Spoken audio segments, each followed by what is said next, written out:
Hello students, आज हम शुरू करने जा रहे हैं एक बहुत इंपॉर्टेंट चैप्टर जिसका नाम है लाइट। लाइट ये जो चैप्टर है ये हम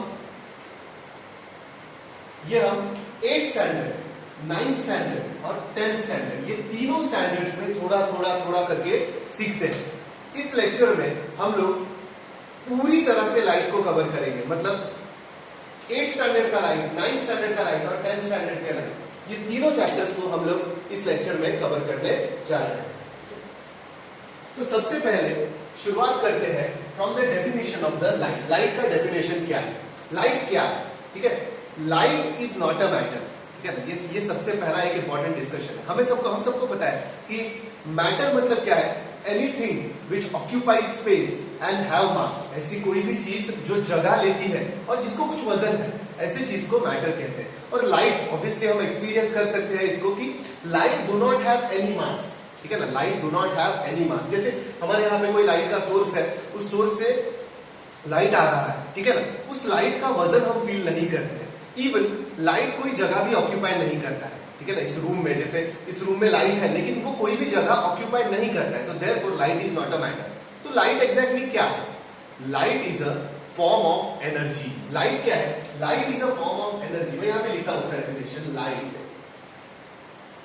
is a form of energy. Light is a form of energy which creates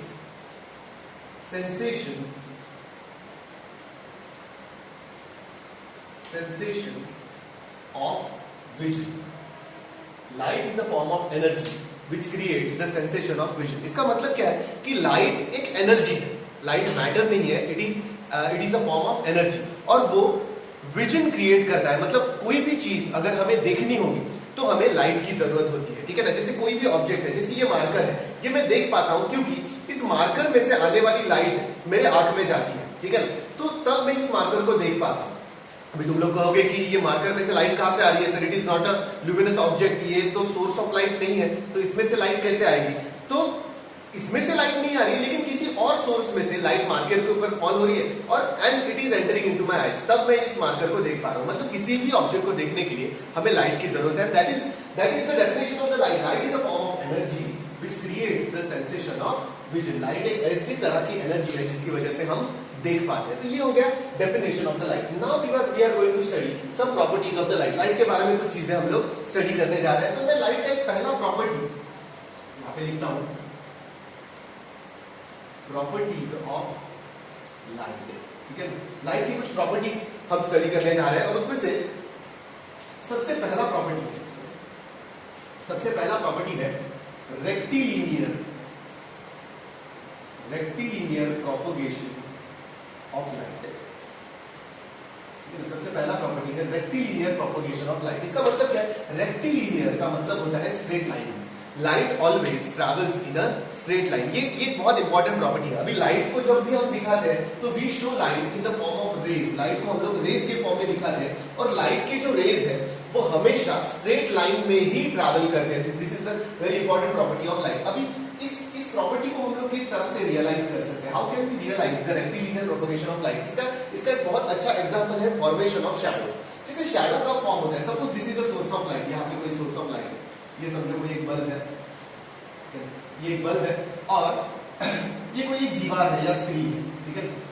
और यहाँ पे अगर कोई इंसान खड़ा है, ठीक है ना, यहाँ पे अगर कोई इंसान खड़ा है तो उसका शैडो है इस दीवार पे फॉर्म होता है। You all have seen a shadow of a person formed on a wall. ये हमने सबने देखा है कि कोई एक पर्सन अगर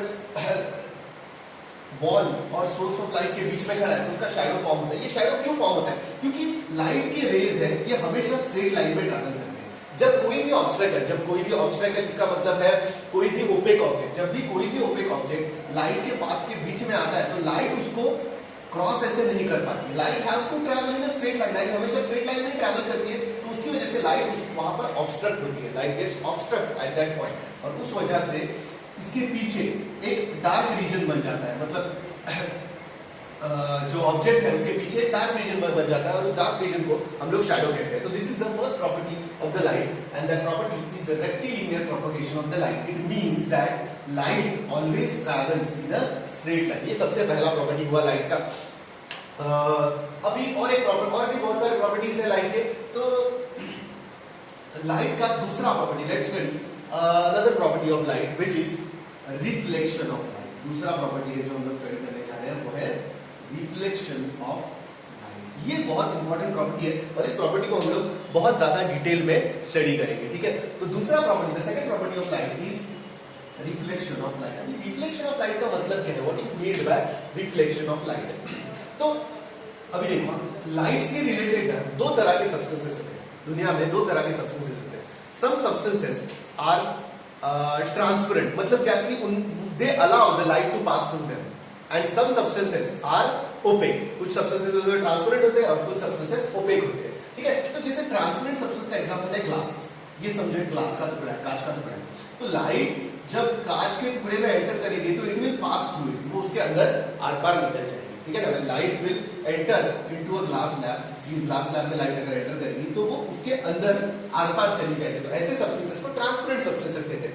और रिफ्लेक्शन के केस में हम लोग एक दूसरे तरह के सब्सटेंसेस के बारे में स्टडी करेंगे। दो substances are opaque substances. Opaque substances मतलब क्या, ऐसे सब्सटेंसेस जिनमें से लाइट आर पार नहीं जाता। जैसे ये दीवार है, जैसे ये दीवार है, हमारे पास एक दीवार है, या इस बोर्ड को भी देख सकते हैं आप लोग। ये बोर्ड भी ओपेक सब्सटेंस है, मतलब लाइट जब इसके ऊपर आके टकराता है तो वो उसके आर पार नहीं चला जाता है, it do not pass through it. तो ऐसे सब्सटेंसेस को ओपेक सब्सटेंसेस कहते हैं, ठीक है। तो अभी मैं रिफ्लेक्शन का डेफिनेशन लिखता हूं यहां पे। When light strikes any opaque object, when light strikes any opaque object, it bounces back into same medium. It bounces back into the same medium. This is called as reflection of light. This is called as reflection of light. Light जब भी किसी opaque object से टकराती है, whenever light strikes any opaque object, it bounces back into the same medium. This phenomenon is called as reflection of light. अभी हम लोग reflection के एग्जांपल के साथ साथ उसके दो टाइप्स भी जल्दी से सीख लेते हैं, which we have studied in the 8th standard. 8th standard में हमने स्टडी किए हुए हैं रिफ्लेक्शन के दो टाइप्स। मैं ऐसे ही यहाँ पर लिखता हूँ। तो दो टाइप्स है, रेगुलर रिफ्लेक्शन। रिफ्लेक्शन के दो टाइप है, regular reflection and irregular reflection. Reflection के दो टाइप है, regular reflection and irregular reflection. अभी मैं इसको डायग्राम के साथ समझाता हूं, इसका डेफिनेशन नहीं लिखूंगा।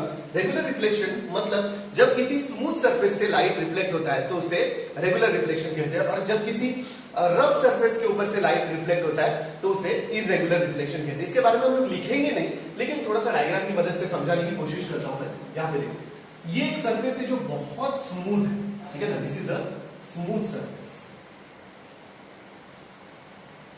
और एक सरफेस लेते हैं यहां पर, ये एक रफ सरफेस है, ठीक है ना। ये एक रफ सरफेस, ये एक rough surface, this is a rough surface. दोनों ओपेक ही है, लेकिन एक सरफेस ये बहुत स्मूथ है और एक सरफेस है वो रफ। अभी स्मूथ सरफेस का एग्जांपल हो सकता है एक मिरर। आप मिरर के ऊपर हाथ ऐसे फहरा के देखिए, इट इज वेरी स्मूथ, उसमें बिल्कुल आपको रफनेस नहीं दिखाई देगा। और रफ सरफेस का एग्जांपल हम लोग कंसीडर कर सकते हैं एक वॉल। अपने घर का वॉल होता है, आप कितने भी अच्छे पेंट से उसको पेंट कर लो या कितना भी उसको पॉलिश करके स्मूथ बना लो, उसको मैग्नीफाइंग ग्लास के अंदर से देखने पर you will find that the wall in your house is quite rough. उसमें ऊपर नीचे इस तरह से आपको दिखाई देगा आपके घर का वॉल। क्यों? It is a rough surface obviously. और reflection occurring through smooth surface, smooth surfaces से होने वाला रिफ्लेक्शन को हम लोग रेगुलर रिफ्लेक्शन कहते हैं, और रफ सर्फेसेस से होने वाले रिफ्लेक्शन को हम लोग इरेगुलर रिफ्लेक्शन कहते हैं। अभी क्या उसमें एग्जैक्टली क्या फर्क है वो देखते हैं। Suppose a beam of light, मतलब एक पैरेलल बीम ऑफ लाइट, मतलब मल्टीपल रेज ऑफ लाइट, बहुत सारे लाइट के rays, multiple rays of light coming towards a smooth surface. जैसे यहाँ पर ये हो रहा है कि कुछ parallel rays of light are falling on to the smooth surface, कुछ पैरेलल रेज है लाइट के, वो स्मूथ सरफेस के ऊपर गिर रहे हैं और ये यहाँ पर इस स्मूथ सरफेस पे टकराए, ठीक है ना, स्मूथ सरफेस पे टकराए, ये ओपेक सरफेस है, ये टकराने के बाद ये रिफ्लेक्ट हो गया obviously, according to our definition of reflection they will get reflected, bounce back होंगे, ठीक है, इस तरह से ये रिफ्लेक्ट होंगे। अभी देखो आप, these are incident rays and these are reflected rays, ये incident rays है और ये reflected rays है। Incident, if incident rays are parallel to each other, then reflected rays are also parallel to each other in case of smooth surface, मतलब regular reflection में, regular reflection में क्या होता है कि if a parallel beam of light is incident on a smooth surface, the reflected rays are also parallel to each other and this phenomenon is called as regular reflection। लेकिन इसी तरह के अगर पैरेलल रेज अगर rough surface के ऊपर आके गिरेंगे तो क्या होगा, ठीक है ना, सपोज इसी तरह के तीन पैरेलल रेज है, they are falling onto a rough surface, ठीक है ना, तीन पैरेलल रेज है and they are falling onto the rough surface, ये भी रिफ्लेक्ट होंगे, ठीक है ना, लेकिन जो रिफ्लेक्टेड रेज है they will not be parallel to each other, ये जो रिफ्लेक्टेड रेज है वो एक दूसरे को पैरेलल नहीं रहेंगे and such reflection is called as irregular reflection. ऐसे रिफ्लेक्शन को हम क्या कहते हैं, इर्रेगुलर रिफ्लेक्शन कहते हैं। तो this is regular reflection and this is irregular reflection. अभी ये इंपॉर्टेंट क्यों है हमारे लिए, ये इंपॉर्टेंट इसलिए है क्योंकि regular reflection forms images, regular reflection की मदद से हम इमेज फॉर्म कर सकते हैं, मतलब इमेजेस फॉर्म होता है, लेकिन इरेगुलर रिफ्लेक्शन से हम इमेजेस नहीं फॉर्म कर सकते। इस वजह से रेगुलर और इरेगुलर रिफ्लेक्शन के बारे में जानना हमारे लिए जरूरी है। अभी मैं और एक बात बताता हूँ कि जैसे हम देख सकते हैं कि हम जब किसी मिरर के अंदर देखते हैं, मिरर के सामने जब हम खड़े रहते हैं तो we see our image in the mirror, mirror के अंदर हमें इमेज दिखाई देता है, क्यों, क्योंकि मिरर का सरफेस है वो स्मूथ है एंड मिरर में रिफ्लेक्शन रेगुलर होता है, ठीक है ना, मिरर में रिफ्लेक्शन रेगुलर होता है, तो उस वजह से मिरर में हमें इमेज दिखाई देता है। लेकिन जब हम किसी दीवार के सामने खड़े रहते हैं, ठीक है ना, when we stand in front of a wall in our house, भले वो कितना ही स्मूथ कर ले तो लेकिन उसमें हमें इमेजेस नहीं दिखाई देता, हमारा इमेज उसके अंदर दिखाई नहीं देता, क्यों, क्योंकि वॉल का सरफेस रफ होने की वजह से उसमें इरेगुलर रिफ्लेक्शन होता है, irregular reflection is not capable of forming images. तो this is about regular and irregular reflection. लेकिन हम लोग इसको सिर्फ एज अ टाइप ऐसे ही देखेंगे, डायग्राम्स को आपको लिख के लेने की जरूरत नहीं, ठीक है, आगे बढ़ते हैं।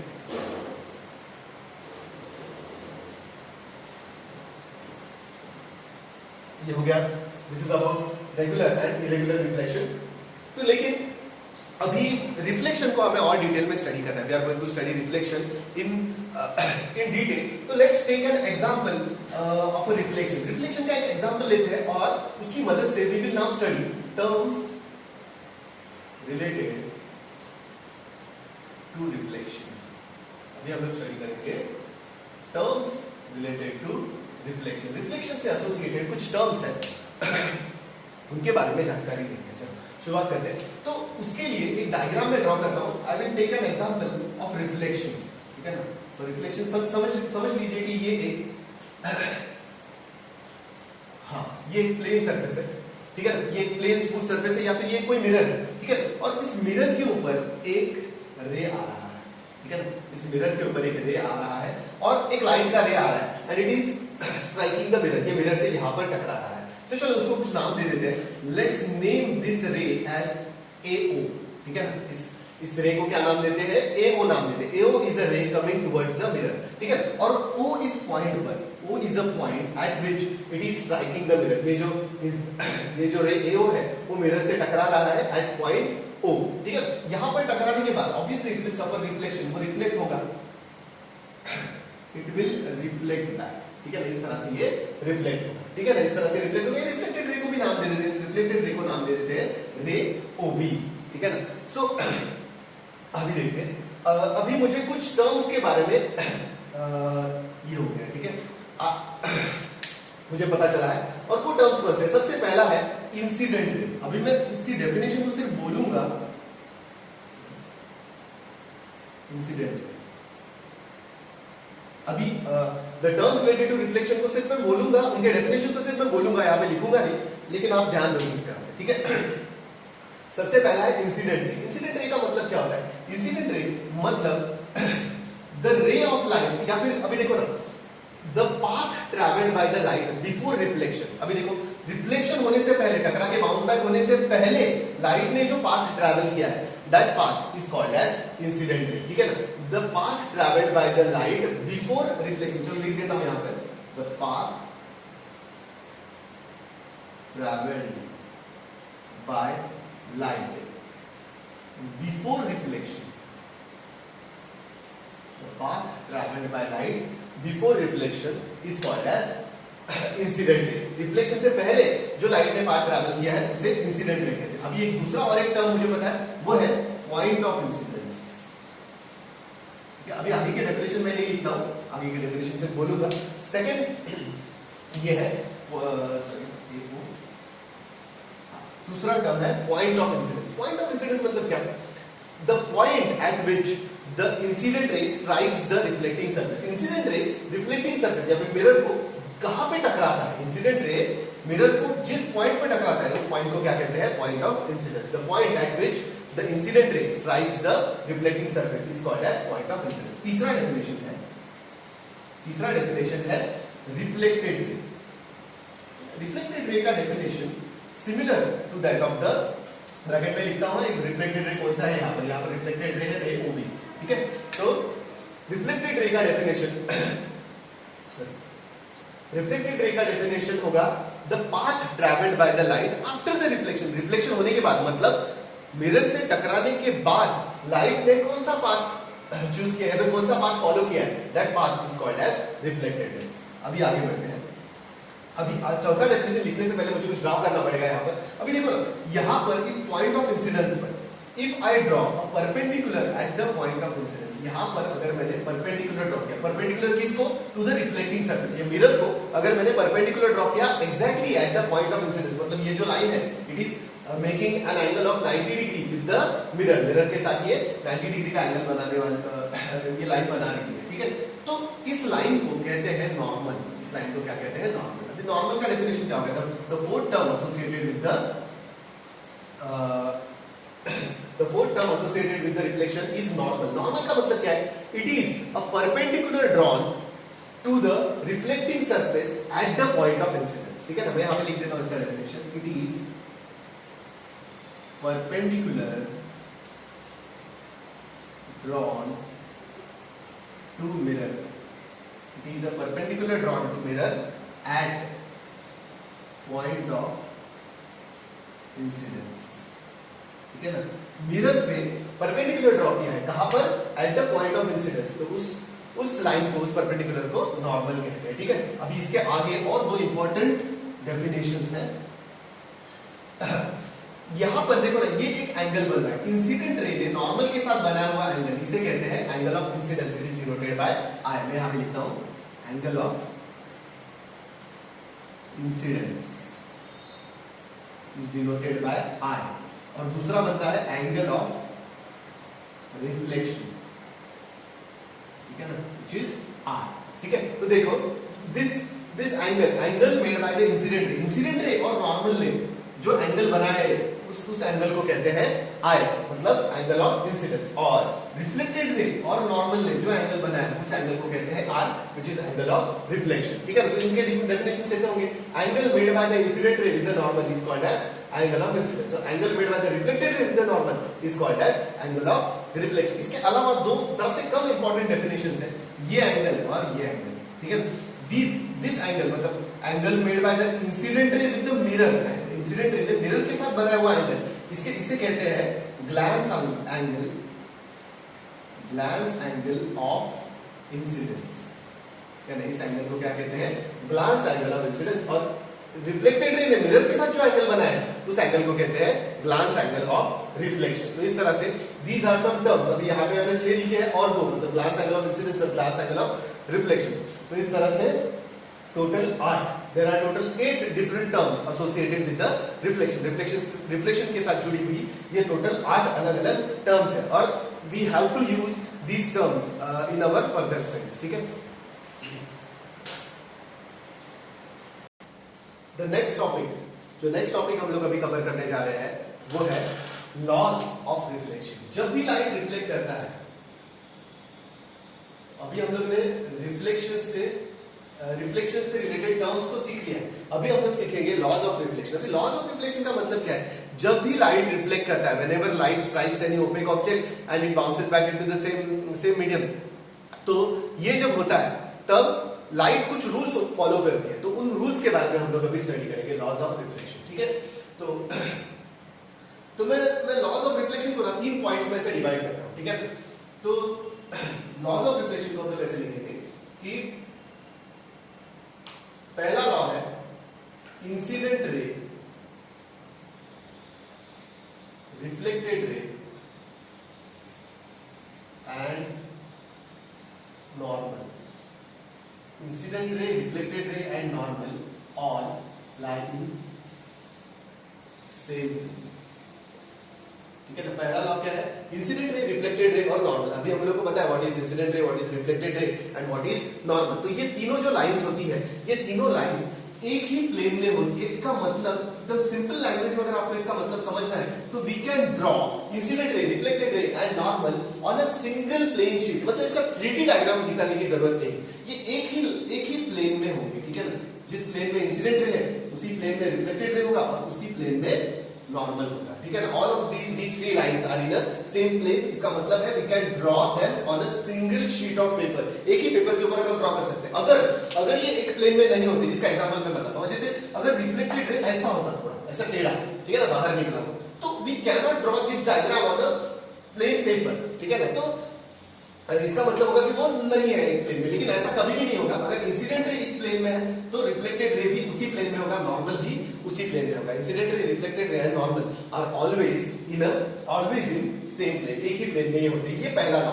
ठीक है, टेक्स्ट बुक में अगर आप किसी भी टेक्स्ट बुक में अगर आप देखोगे तो यू विल फाइंड 2 लॉज, लेकिन मैं उसको थोड़ा थोड़ा अलग डिवाइड करके उसको 3 लॉज में ये कर दिया। ठीक है, तो दूसरा लॉ क्या है? दूसरा, the second law of reflection. ठीक है, पहला लॉ हम लोग को समझ में आ गया, incident ray, reflected ray, normal all lie in the same plane. दूसरा लॉ है इंसिडेंट रे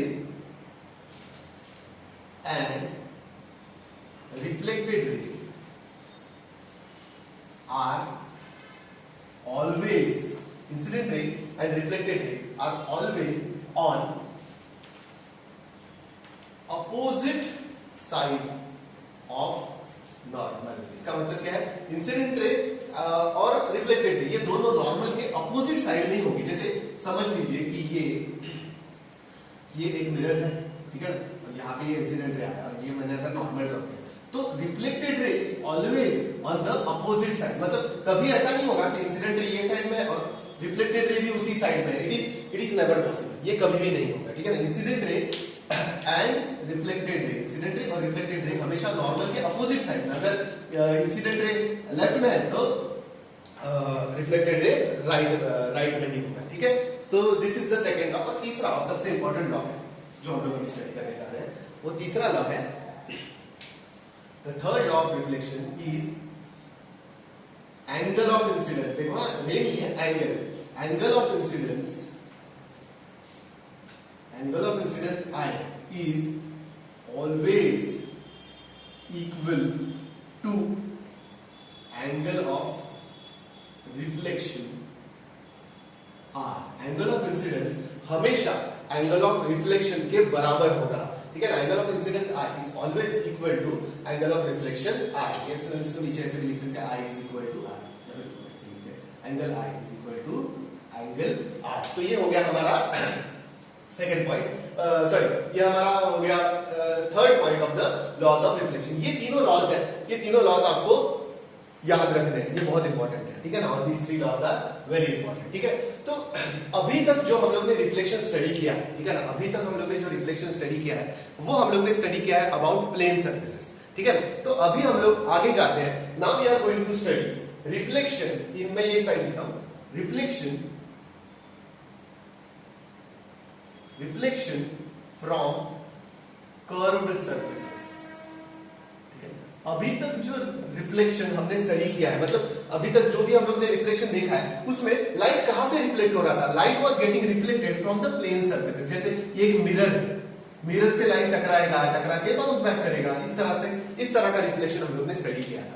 लेकिन अगर ये सरफेस है, ये प्लेन ना हो, ये सीधा ना हो, क्या होगा? अगर ये सरफेस जरा सा कर्व्ड है, ठीक है ना, ऐसे टेढ़ा है, ठीक है, या फिर इस तरह से कर्व है, ठीक है, इस तरह से कर्व सरफेसेस पर टकराने के बाद रिफ्लेक्शन मतलब लाइट किस तरह से रिफ्लेक्ट होगा, ठीक है ना, लाइट किस तरह से रिफ्लेक्ट होगा, ये हम लोग अभी स्टडी करने जा रहे हैं।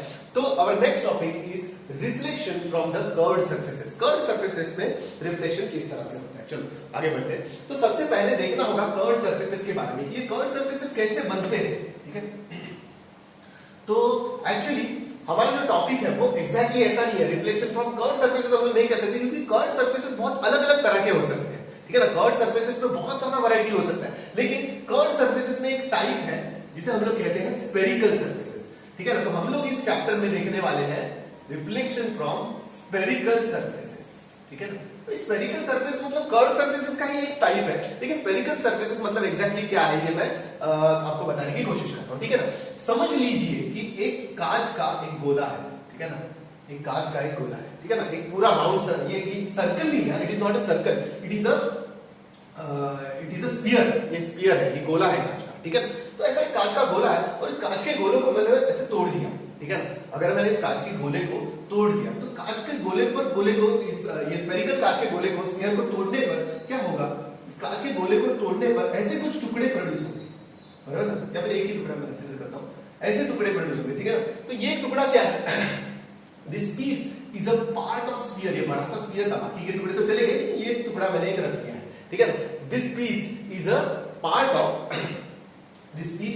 ऑफ अ लार्ज स्फीयर, एक बड़े से स्फीयर का ये पार्ट है, ठीक है। अगर मैं इस स्फीयर को एक साइड, स्फीयर के एक साइड को या फिर स्फीयर के टुकड़े के एक साइड को अगर मैंने बंद कर दूं, ठीक है ना। अभी देखो मैं क्या कर रहा हूं बताएगा, इससे मिरर बना रहा हूं, ठीक है ना, मिरर बना, मिरर नॉर्मल हमारा मिरर मतलब क्या होता है मैं आपको बताता हूं। नॉर्मल हमारा मिरर मतलब क्या होता है, एक कांच का टुकड़ा होता है, जो घर पे हम मिरर इस्तेमाल करते हैं वो क्या होता है, एक कांच का टुकड़ा होता है और जिसके एक साइड को हम लोग कोट कर देते हैं विद द मर्क्यूरी या फिर सिल्वर से कोट करते हैं जनरली, ठीक है। We coat one side of a mirror with the silver. तो क्या होता है, अब देखो ना, ये जो साइड को हम लोग सिल्वर से कोट कर दिया वो साइड पूरी तरह से बंद हो गया, वो साइड से लाइट आर पार नहीं जाएगा, यहां से लाइट आएगा, इस सिल्वर को टकराएगा और टकरा के silver is a very good reflecting surface, light है वो सिल्वर से टकरा के रिफ्लेक्ट बैक होगा। तो इस तरह से ये मिरर बनते हैं। तो मैंने इस कांच के टुकड़े को, इस तरह से नॉर्मल मिरर्स बनते हैं, इस तरह से प्लेन मिरर्स बनते हैं, और ये स्फेरिकल टुकड़ा जो है कांच का, अभी क्या है, एक स्फेरिकल टुकड़ा है कांच का, उस स्फेरिकल टुकड़े के एक साइड को मैंने सिल्वर से बंद कर दिया। तो दिस साइड, ये साइड जो अंदर का साइड है, this side has now become a reflecting side, मतलब इस तरह से ये मिरर बन गया है, ठीक है ना, इस तरह से ये मिरर बन गया है। तो मतलब ये this mirror is capable of reflecting light, ठीक है ना, ये केपेबल है लाइट रिफ्लेक्ट करने से, क्योंकि इसका एक साइड मैंने बंद कर दिया, ठीक है। तो अभी सबसे पहले मैं कुछ डेफिनेशंस, यहां पर भी कुछ डेफिनेशंस हमें लिखने पड़ेंगे। तो सबसे पहले हमें समझना पड़ेगा कि स्फेरिकल मिरर्स क्या है। तो मैं लिखना शुरू करता हूं, देखिए ध्यान देखिए,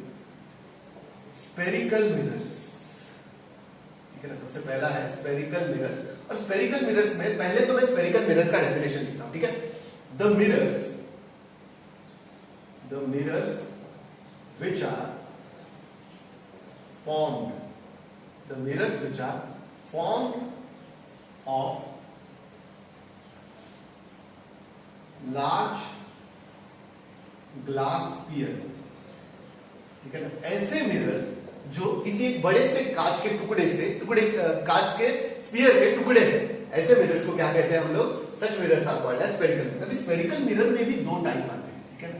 there are two types of the spherical mirrors and we are going to see those two types. और spherical mirror के दो टाइप हैं, कॉनकेव